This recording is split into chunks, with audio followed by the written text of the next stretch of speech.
How should the Confederacy be remembered? What is its legacy? American history is powerful.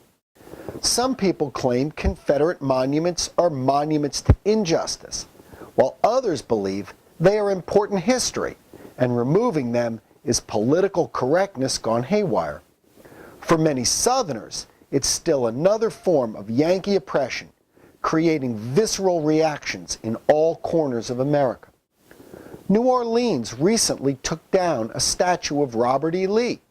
The city's mayor gave a stirring address on why justice compels its removal. Simultaneously, the state of Alabama made it illegal to remove Confederate monuments. The War of Northern Aggression, as some Southerners still call it today, left many feeling degraded by their northern neighbors. Some states, like Virginia, have proclaimed Confederate Heritage Month. Supporters say that if cultural holidays like St. Patrick's Day for the Irish or Cinco de Mayo for Mexicans can be forced on them, why can't they celebrate the culture of the Old South? For many in Old Dixie, this holiday is a source of pride and strength. A breach of their free speech and assembly rights also, were it to be restricted.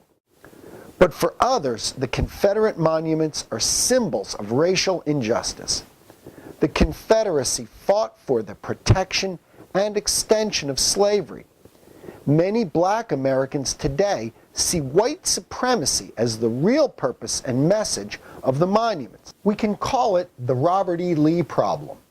How can we respect the bravery and skill and strength of the Southern Confederate soldier while simultaneously separating that from the wrongness of the cause for which he fought? It is incontestable that Lee and other Confederate generals were some of the greatest military commanders the world has ever known. Federal forces were continuously outfoxed by Robert E. Lee, who may not have lost the war were it not for superior northern resources and manpower. Look at Lee's final march in April 1865. 28,000 men marched 80 miles through the Virginia woods with no food or supplies, in one of the greatest military treks of all time. It is right to admire Lee and others as soldiers.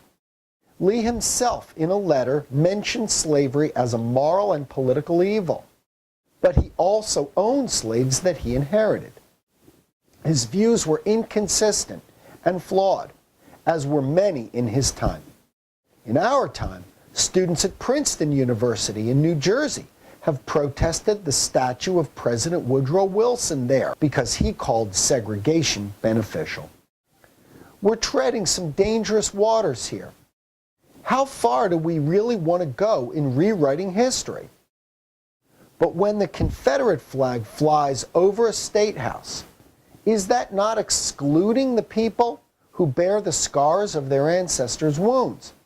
Was the Old South, both in slavery and in segregation times, not a caste system? And how is a caste system compatible with a just America? So where is the line to be drawn? Schools have the duty of maintaining orderly learning environments. So can they ban Confederate-themed T-shirts as flashpoints of racial conflict? And if so, is a Malcolm X hat to be prohibited for similar reasons? We don't seem to have done that yet. Must we remove Washington from the National Mall because he owned slaves? To judge the people of the past with today's values is always fraught. On one hand, people are bound to the culture and belief systems of their times. Yet that presumes that people cannot set their sights higher or aim for better things. And at the History Doctor, we know that they can.